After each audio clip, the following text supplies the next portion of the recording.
So I just posted to the chat a link to the Safaria version. That's the Rambam as translated by Ibn Tibbon.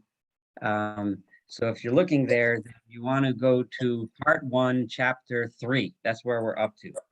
And today, I plan on doing chapter 3, 4, and 5. So I might move a little faster than usual, but the point is to get to chapter 5, and you'll understand why in a moment. For starters, I'm not going to promise to do this every week, but I'm going to try. And last week, you might remember, I introduced I mentioned a scholarly article that were related to topics that we had discussed. And I'll refer to another one. And some people were interested. And again, this time, if you're interested, I can send you copies. Just text me offline and I'll send you a copy of the article. This one is by a professor in, please forgive me, I don't know how to pronounce French very well, but it's Sorbonne, Sorbonne, that university in France. Anyway, his name is David Lemler, and he wrote this article called "The Skeptical Exegesis of Maimonides," where he discusses the issue of how Maimonides interprets parables, which we are doing now. In other words, and he differentiates between Maimonides' interpretation, halachic interpretations, the Jewish law interpretations. Give me 1 second. My computer's not plugged in and I have to plug it in. Hold on 1 second.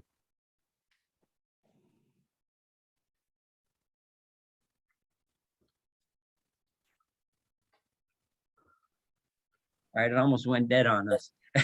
So and how in Maimonides, in his writings on law, he typically tried to drive at one simple meaning, one basic law, and that's the rule.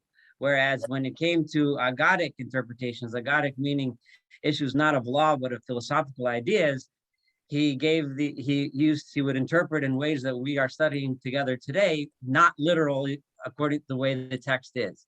Now, hold on 1 second.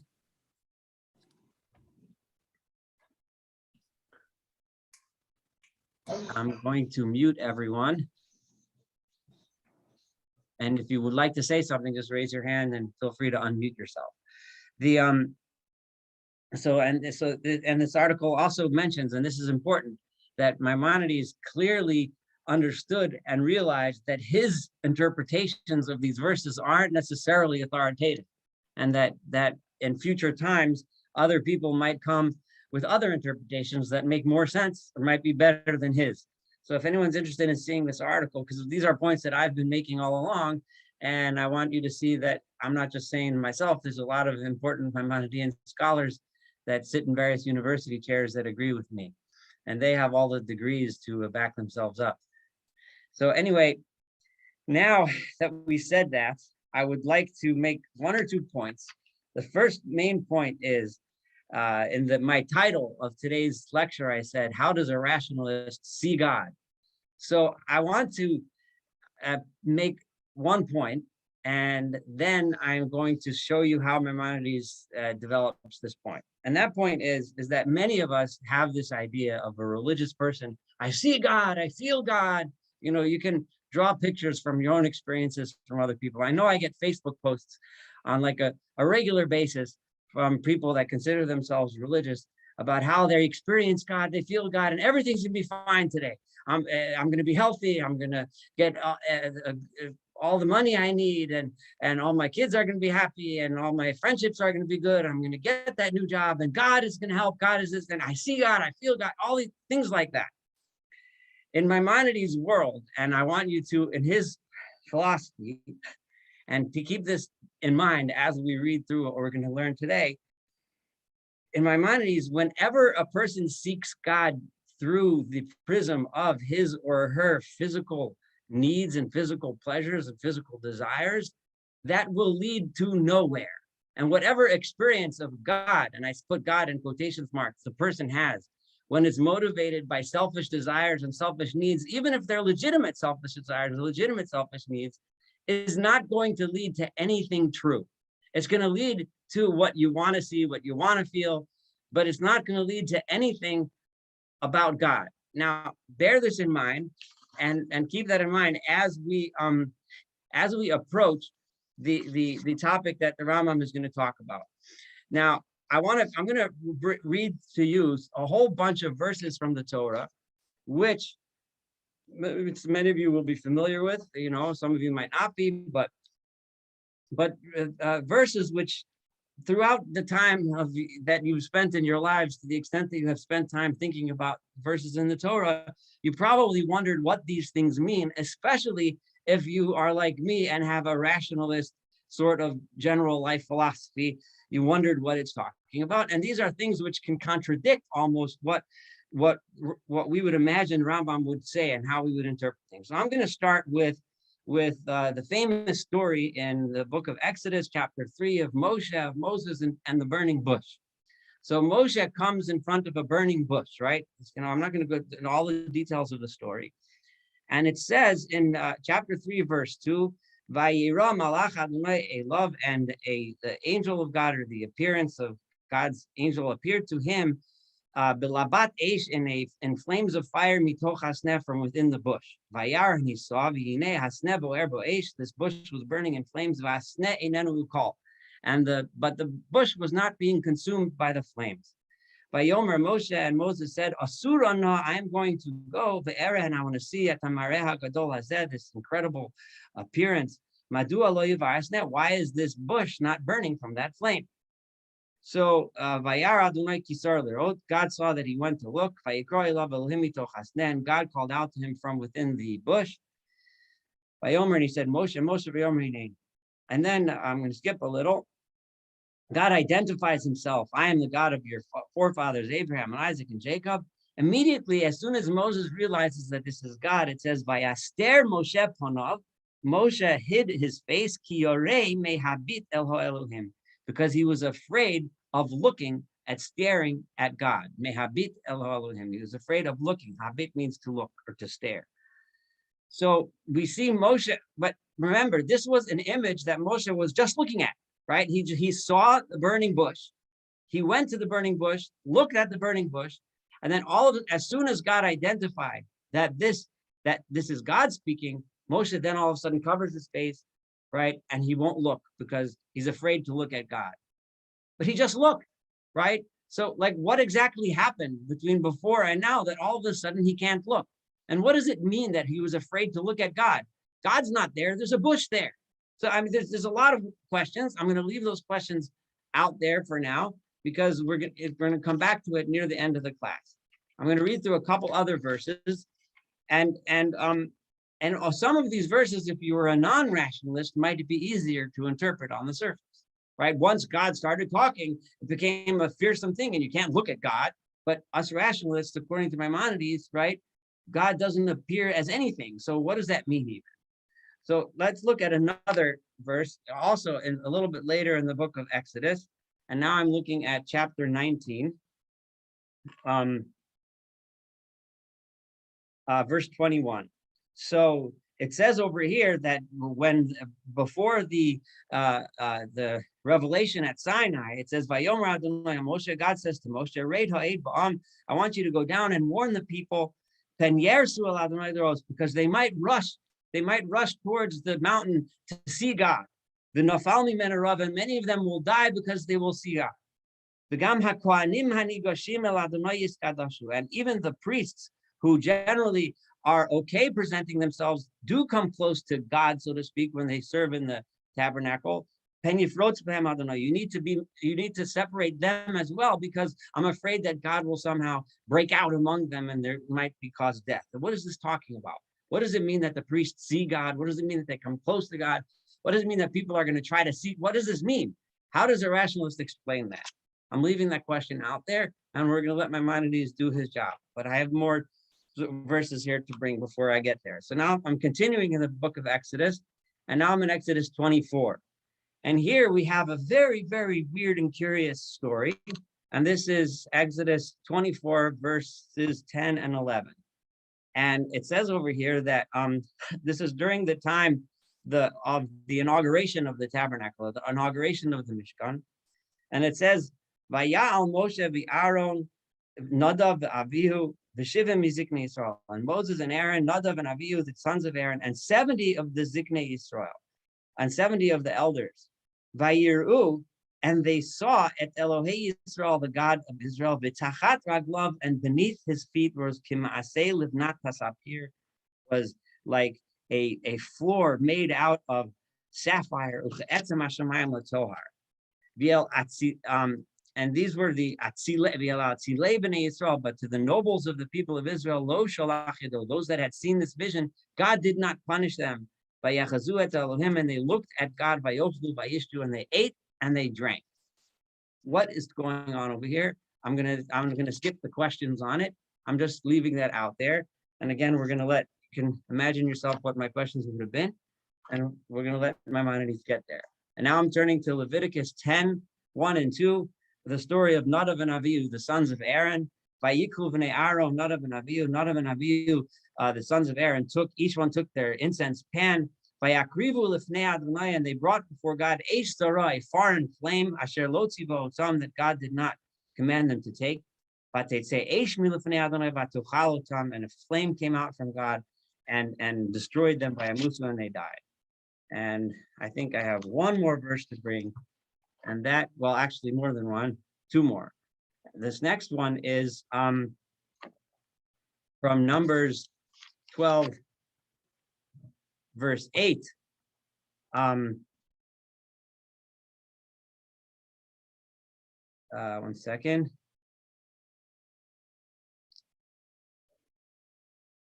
I'm sorry, Numbers 11, verse 1, where it's the time of Tav'era, where that God, the people were complaining, and a flame came out from God and destroyed the people. It's very unclear there what the people exactly were being punished for. I'm not going to go into that. Let me just leave that aside for a second, but I'll get back to it when Maimonides talks about it.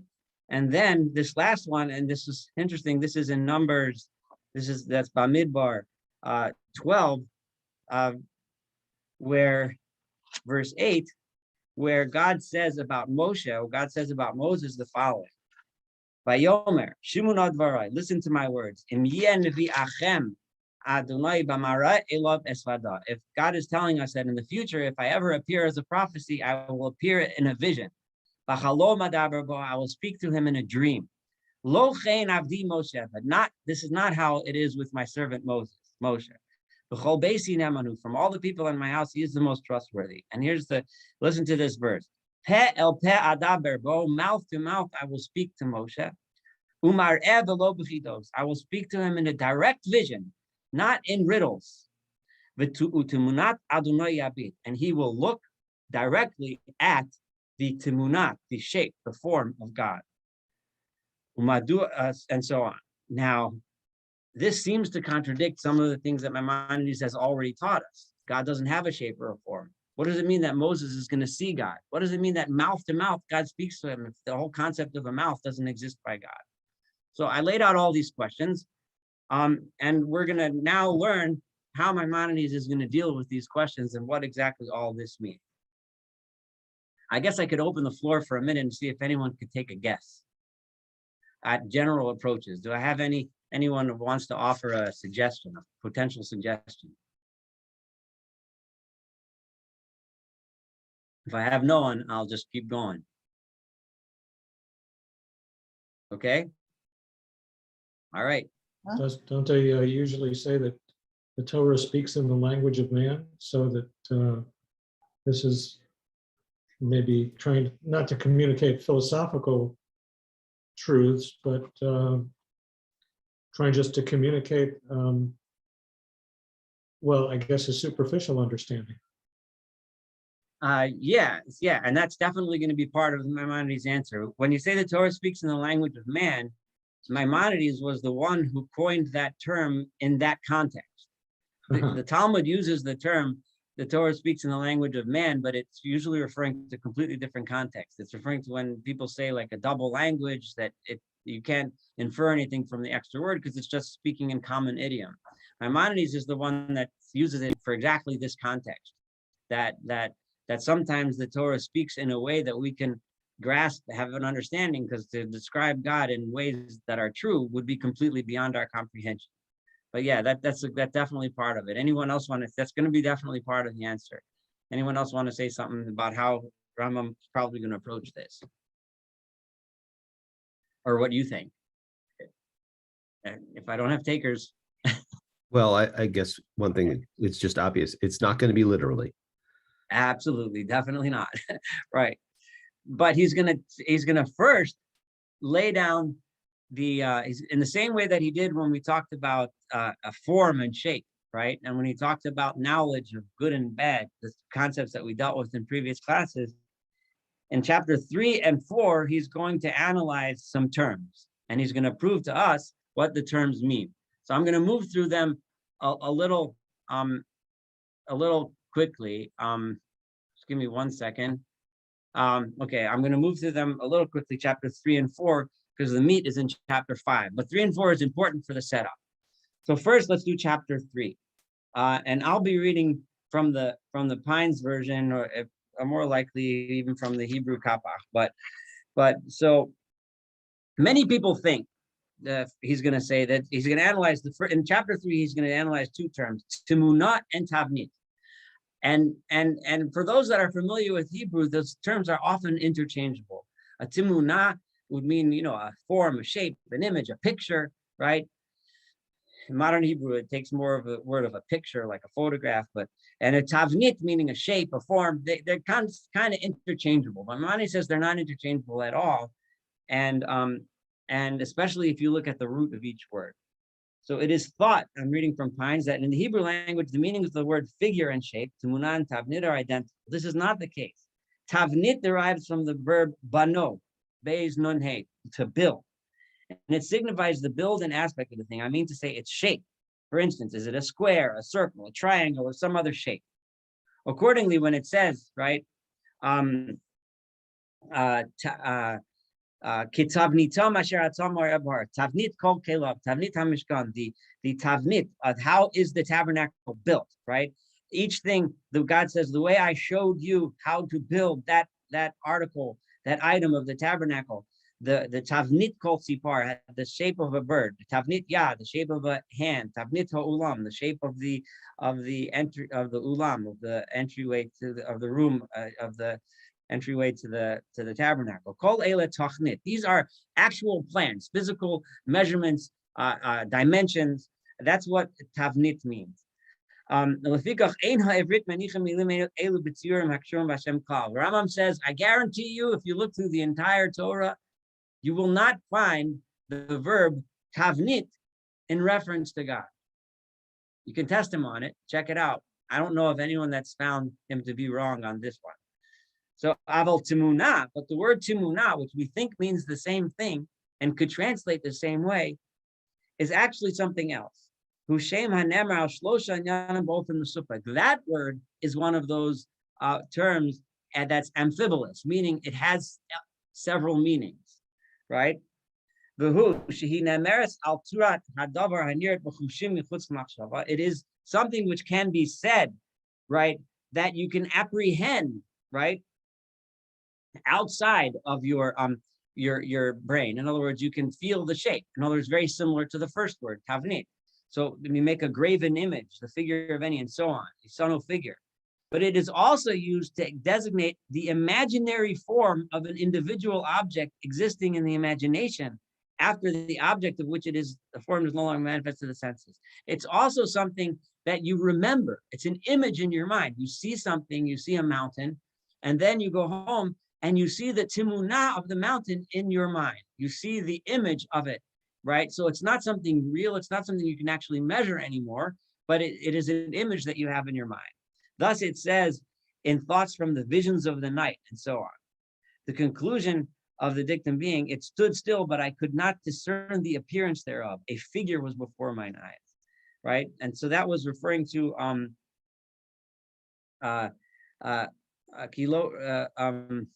it's an image in a person's mind. Okay, so that is, and it is also something that one imagines completely in their mind, right? The term is also used. This is the third thing, to designate the true notion grasped by the intellect. It is also a picture. When you say something, I'm forming a picture in my mind. You're trying to understand something, and you form an image in your mind to understand that concept, that idea. So it can either actually mean the form of a physical thing like tavnit. It could mean a memory, or it could mean something that's completely intellectual, completely lacks any physical anything. It's an image you have in your mind, an image of a picture, of a situation, of an idea, of a concept, but something that can't be measured and can't be built. Thus it says, Utmunat Hashem Yabit. And that's one of the verses that I quoted, that when Moses saw a timunah of God, what he saw was something completely conceptual with no physical anything at all. We're going to get back to that verse again, but just hold that in your mind. So number one, he lays out, and he gave us plenty of proofs for each one, the difference between a tavnit and a timunah, and telling you that therefore, when the word timunah is used, don't think it means an actual image. And I proved to you, Rambam is saying, that it could mean something that's totally conceptual, totally intellectual, and it's not. Okay, now, in chapter 4, there's something else important for him to lay down in order to give us the idea that he's trying to get at. And that is, there's 3 words that commonly are used in the Torah to refer to sight, to visual, to seeing something, right? And those 3 words are ra'ah, right? Lirot, right? Lahabit, right? All right? And lachazot, okay? Each one is, I mean, in the Pines, he translates to see, to look at, to vision. What's the difference between those? Right? What does one mean and not the other? So all 3 are used in when they're referring to seeing something with the eyes. But all 3 are also used in a different context completely that has nothing to do with seeing with the eyes, but I see, such as I understand, I comprehend, I get it, right? All 3 of those terms can be used that, and then he brings examples for each and every one. I'm going to skip the examples just for the sake of time, but you can see in there how he brings all this refers to intellectual apprehension and in no way to the eye seeing. And it's obvious when you see the verses that clearly when it uses the word see, it doesn't mean that. In the same way that when it says lirot, it also often means to the person's mind and something you conceptualize. And the same thing in lachazot, right? Also, the term lachazot, he brings from a verse from a book of Micah 4. Let me see that one in a second. Also, lachazot b'noam Hashem, we're familiar with, right? To see the sweetness of God from Psalms, for the words of David. So these are all proofs that those 3 terms don't necessarily mean. And I just went through chapter 4 really quickly. So now we're getting to chapter 5, where he's going to put down his understanding of everything, of all of the questions I just put out. And I think you're starting to get an idea of where he's going to go with this, but let's let the Rambam do it for us. So just remember that at timunah, the word tavnit is never used in reference to God, because tavnit only means physical dimensions. And therefore, the Torah specifically chooses the word timunah to describe a vision of God, because it wants to emphasize not just that you can interpret non-literally, but the Torah deliberately chose the Hebrew term for a intellectual image, timunah, because it wanted to point out to us that it's only talking about an intellectual image, okay? And when it says that someone saw God, or someone saw an image that represented God, what it means is that he comprehended it, that he, in his intellect, he got it, he understood it, he had a comprehension, he achieved a level of knowledge. Now, so the Rambam starts in 5, a little quote from Aristotle, and without quoting him, if you see in Pines, he gives the note exactly in which book of Aristotle this is coming from. But essentially, Aristotle was answering some people that were kind of poking fun or criticizing him, saying, "Who are you? You have all these lofty ideas. Come back down to earth. Who are you to give us all these, lofty ideas about spiritual matters, about all these things, these highfalutin things, right? And you're just arrogant. You think you're smarter than everybody else, kind of thing." And Aristotle basically said, "I want you to know that and also, like, you're gonna go into these lofty ideas, and you're not worthy of them. Who are you anyway, right? You're just arrogant. And Aristotle answered to these people that were criticizing him by saying, I just want you to know that that don't think that I'm going into ideas that are too lofty for me, too high for me, that I'm not worthy of understanding these spiritual concepts. I'm doing this because I'm honestly searching for the truth, and I've done the work necessary, and the research necessary, and the work on myself necessary to attain that achievement. So I'm just reading in the Rambam's words, when the chief of philosophers, when Rambam uses that term, he's referring to Aristotle, when he began to investigate very obscure matters and to attempt a proof concerning them, he excused himself by making a statement, the meaning of which was as follows. And the Rambam paraphrases Aristotle's statement. A student of his books should not, because of the subject of these researches, ascribe to him effrontery, temerity, and an excess of haste to speak of matters of which he had no knowledge, but rather he should ascribe to him the desire and the endeavor to acquire and achieve true beliefs to the extent in which this is in the power of man. In the same way, Maimonides says, when we approach spiritual ideas of God, right, man should not hasten too much to accede to this great and sublime matter at the first try. Don't think that you can sit and say, without having worked on yourself, that you could see God, I know God, I feel God, or anything like that, without having done the following, and pay attention to these things, made his soul undergo training in the sciences and the different kinds of knowledge, to study, to learn, to know, to read, right? Having truly improved his character, and this is crucial according to Maimonides. If you're not a good person, you can't achieve knowledge of God. You can't do an honest search for God.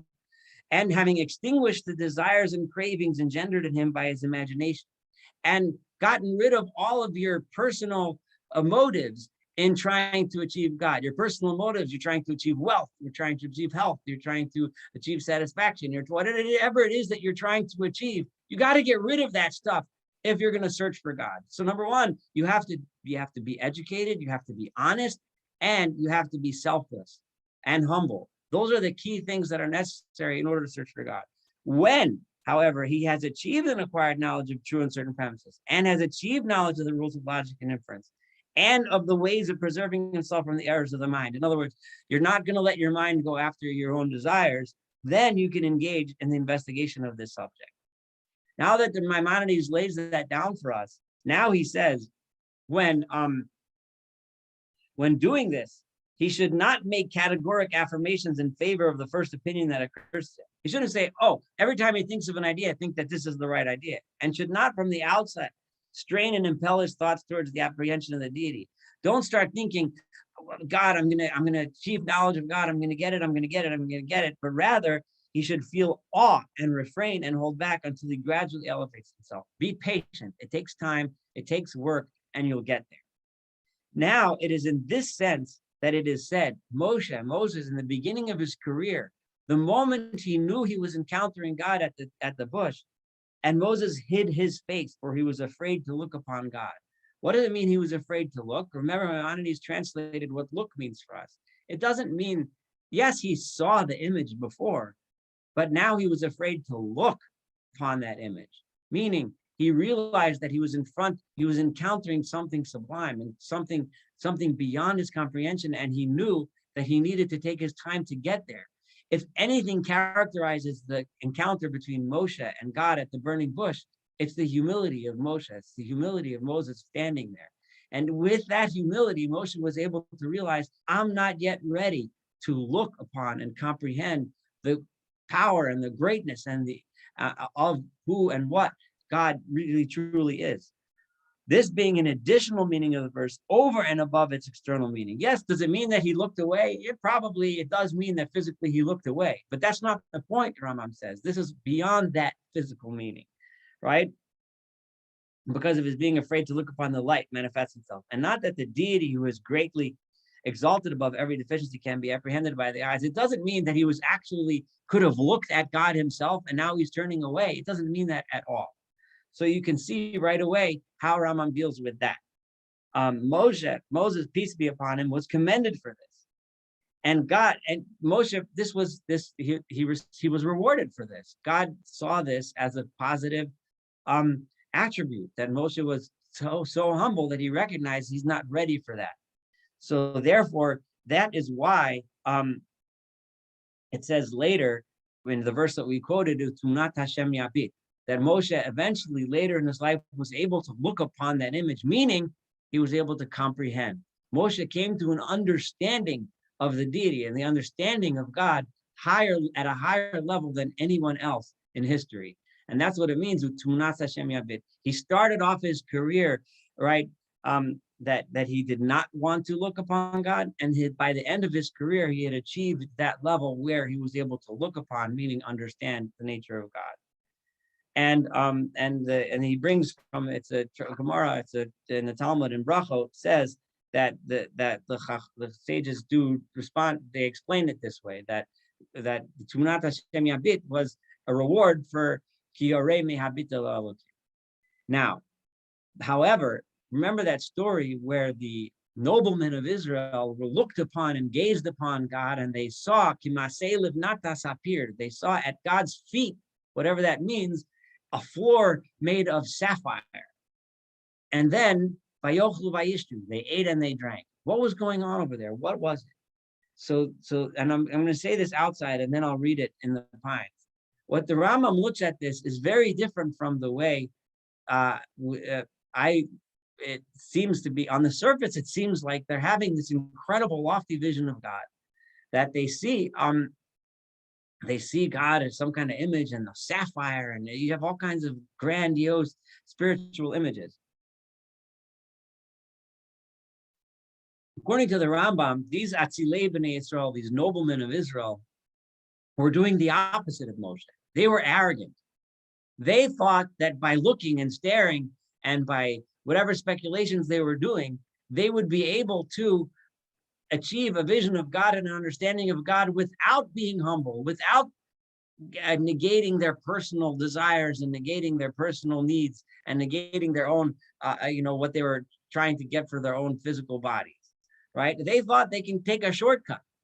So therefore, when it says that they saw something, when it describes what they saw, that's a criticism. That's saying they didn't see anything real. Had they truly apprehended God, there would have been no vision. There would have been no feet. There would have been no sapphire. There would have been no glowing stones. None of this grand stuff would they have seen, because God doesn't have that. In other words, this is a very, very flawed vision. It might sound grand to us, a floor made out of sapphire. We can imagine a Disney palace or whatever it is we're imagining. But the truth is, the Rambam's saying, is that was a criticism. They saw that because it was flawed. It was flawed. Why? Because Vayochlu Vayishtu, what did they do? They ate and they drank. In other words, they were doing it for their own good and not because they truly wanted to do the work necessary to comprehend God. And therefore, I'm going to read it in the words of Rambam. The nobles of the children of Israel, on the other hand, were over hasty. They strained their thoughts and they achieved apprehension, but only an imperfect one. Hence it is said they saw the God of Israel and there was under his feet, and so on. And not merely they saw the God of Israel. When it talks about Moshe, it says he saw, right? God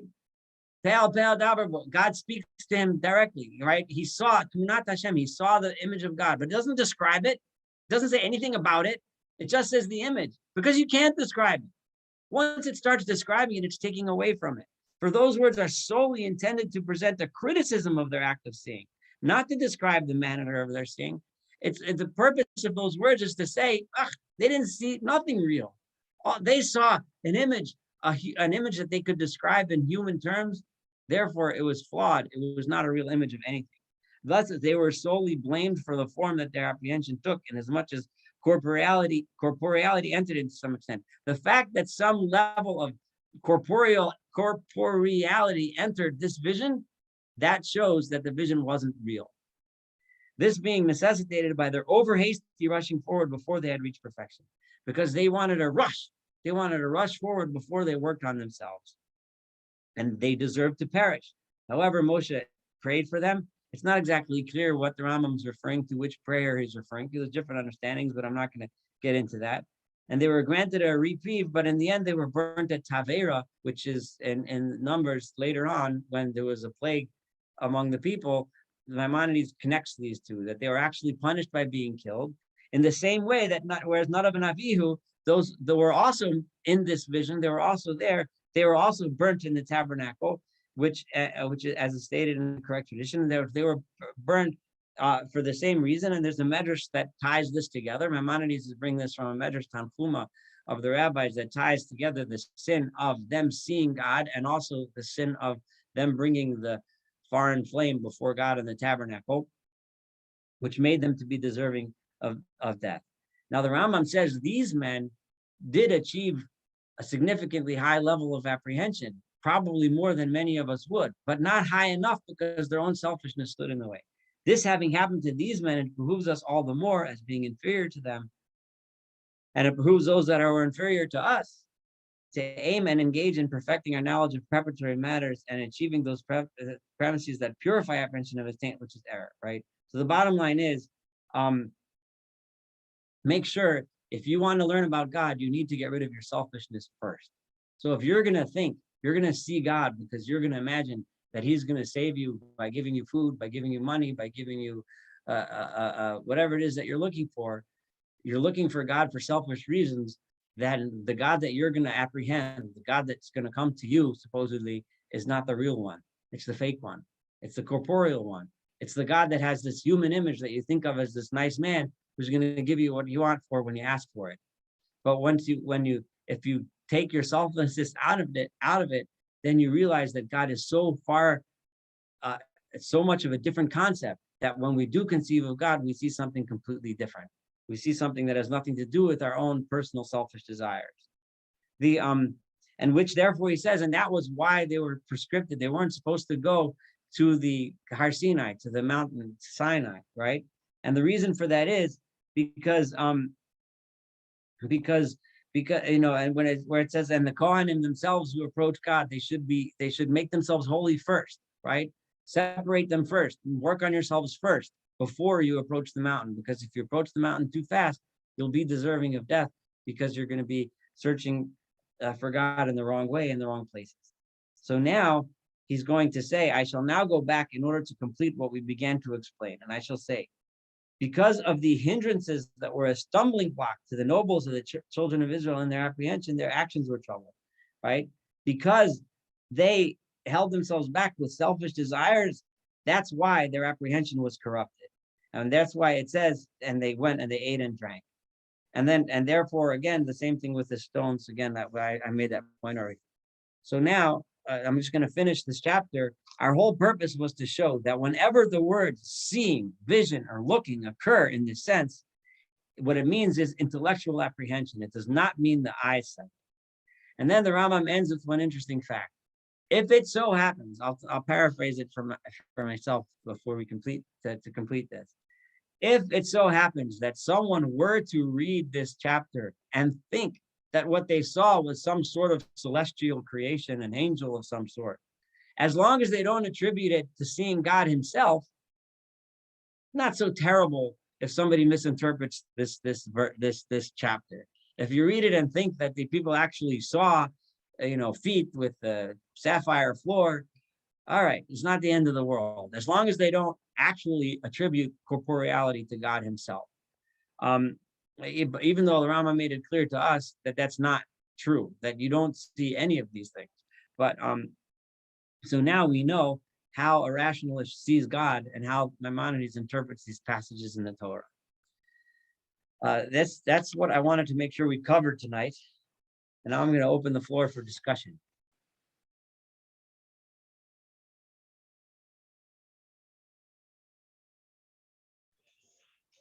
To what degree, Shaul, is this a polemic against Christianity? I think that a lot of this is a significant polemic against Christianity, because anything that tries to make an image that could somehow in any way, shape, or form be related to God is utterly rejected by the Rambam, like so vociferously and so clearly that it's Rambam's opinion about Christianity is well known. And he makes it clear in various places we'll get to, but it wasn't positive at all. And the attempt to make some kind of image, something representative of God, no matter how you twist it, the Rambam really didn't like that, as you can see. And he's going to make it, but I don't think this is a polemic. I think this is the Rambam trying to explain the Torah. If there was no such thing as Christianity, he probably would have said the same thing. But this is definitely part of it. This is we'll see. We'll see in some places how you're. The Rambam was a lot more fond of Islam than Christianity. So I'm not a Rambam scholar, but I thought I had read that Rambam was the one who said that Christianity basically spread Torah throughout the world. That is true. Okay. He did. He said Christianity and Islam are steps that the world is taking in the right direction. And however, the Rambam was also felt that Christianity is idolatry, and he writes that explicitly, and he writes that Islam is not idolatry. And the among the Jewish scholars today, those who attack Christianity the most strongly almost always base themselves on the Rambam. It's just the way it was. Maybe, I mean, Rambam lived in a mostly Islamic world, Right. so he was biased. Maybe if he was exposed to other Christians, he might have felt differently. Who knows? But there's no way to know. But he did. You're right. He did feel that Christianity introduced the world to concepts of monotheism and introduced the world to the Torah and as the Word of God and so on. Ideas that are important that did bring the world a step closer to where it's supposed to be. And also spread the ethical code of Judaism. Not the halakha, but the ethical code of Judaism, right? Yeah. Earlier in your talk, you referred to rationality. And can you state which how to define rationality? What did Maimonides think were subjects that could be limited to rational conversation, and which did he not think? Well, the main difference between a rationalist viewpoint and a mystical viewpoint is that a rationalist generally tends to explain things as scientifically as possible. In other words, doesn't rely on spiritual explanations for physical phenomena. So, and Maimonides tries to do that all the time. That's like, if I had to melt it down to just so the most, and to try, and to explain things in as much logically, philosophically, scientifically sound way as possible. But does that exclude like things like heaven and hell and God? It doesn't exclude God, because Maimonides is explaining to us God from a rationalist perspective, right? But in heaven and hell, maybe we could devote a whole subject to what Maimonides believed about heaven and hell. But that's a good topic. Okay, so God is within the realm of rational understanding. Is that what you? Right? Yes, absolutely, 100%. Yes. Right. God is not. Maimonides strongly believed that we don't accept God on blind faith. We accept God because it makes sense and it's true, and philosophically could be understood and proven. But he also thought that comprehension of God was beyond the rational mind. Actual comprehension is this. The Rama is going to do. There's going to be a lot of this specific issue in the guide that we're going to study together. Maimonides was famous for describing God by negative attributes. It was taken up by many theologians after Maimonides, but he was most famous for putting that idea. In other words, we can't comprehend God by describing him positively, right? But the best way to comprehend God is by describing what he's not. And the more you describe what he's not, the closer and closer and closer you get to a comprehension of what he is. And we will get there. It might be a few more months, but we will get there. Maimonides is going to explain that very clearly, how that works. And he's going to explain it through his own parables and ideas of comprehending God through negative attributes. But that's it. These are some of the major ideas that he put forward. I have another question. This Sure, may go ahead. be, when there's a quote from Exodus Yes. that says, "And let the priests also which come near to the Lord sanctify themselves, lest the Lord break forth upon them." That's in the pre-. Exodus 19, right? Yes, yes, Okay. verse 22. Can you clarify what is meant by how they sanctified themselves? Is this just a physical action? Yeah, so they sanctified themselves. Well, one of the things that's clear we know was to separate themselves from their wives, not to involve themselves in physical pleasures like that, and to immerse in a mikvah, and whether I don't to some level fasting, praying, these kind of things to purify themselves so that they're to get rid of their personal physical desires. Okay. So it's basically physical activities, not some spiritual Right. Yes. action. Okay. I think I might have lost everyone. No, you're still here. Oh, I'm No? still there. Okay. All right. Good. I'm sorry. I just my own screen is acting funny, but if I'm still there, I'm still there. Well, any other questions or comments? Um,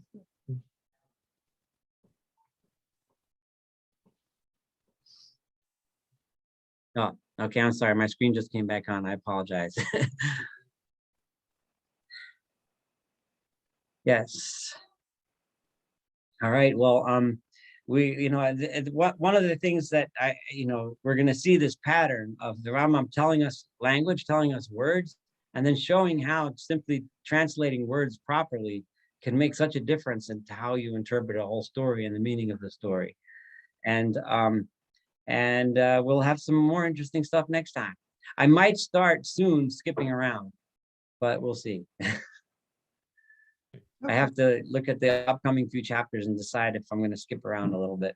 Is there any chance that you could, I mean, and if you can't, you're being very generous here, but that you could We need to send. potentially email to us in advance what we're going to cover? I could try, but sometimes I don't prepare until like today. Like today, I was thinking about it for the last few days, but I didn't really prepare until today. So I'm not sure if I could promise that I could do that, but I'll try. I mean, my intent is for now to do the next few chapters. He's going to translate some terms, but he's not going to go into the depth of a major issue like he did these last few times with the tree of knowledge and creating God in the image of man, creating man in the image of God, or today's issue. So what I might do next time is, like, next time he talks about ish and isha, the terms for man and woman, I might find other places where Rambam talks about the concept and show how I relate the two. It's going to take me a little bit of work.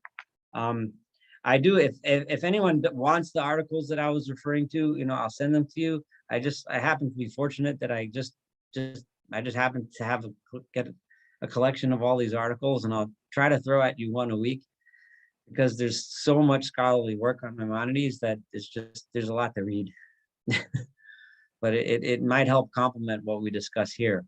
Is our ability to text you posted in the chat, because we can't respond obviously to the yeshiva chat, WhatsApp? I'll put my phone number in a message on the WhatsApp chat, and then you can WhatsApp me to my own phone number after that. Okay, thanks. Okay, and then it's easier. WhatsApp is easier because I could send PDFs over WhatsApp too. So and for those that I have at Alabama, I have a text messaging group. If you guys want to join WhatsApp, if you're in it, then tell me. I can put you into that group too. So we'll all be together. Okay. Thank you I guess so much. all right, we're gonna call it a night. Thank Yeah. you. Thank you very much. Thank And you. oh wait, one more thing. This is next Wednesday. We're not having a class because of Purim. The holiday of Purim is next Wednesday night, so we're skipping next Wednesday. So we're going to meet again in 2 weeks. Okay. Okay, Thank you. all right. And those, and that, wait, if I may, and those of you Yes. who are in the Washington area, I am sponsoring at the Yeshiva of Purim Seuda. There will be really good whiskey and deli sandwiches from 3 to like 5:45, and we're gonna have singing from like 5:15 to 5:45. So All right, sounds like I wish fun. I was there. what? Sounds fun. Mm. Great. Thanks, Dan. Sure. All right, be well. Bye. Thank you.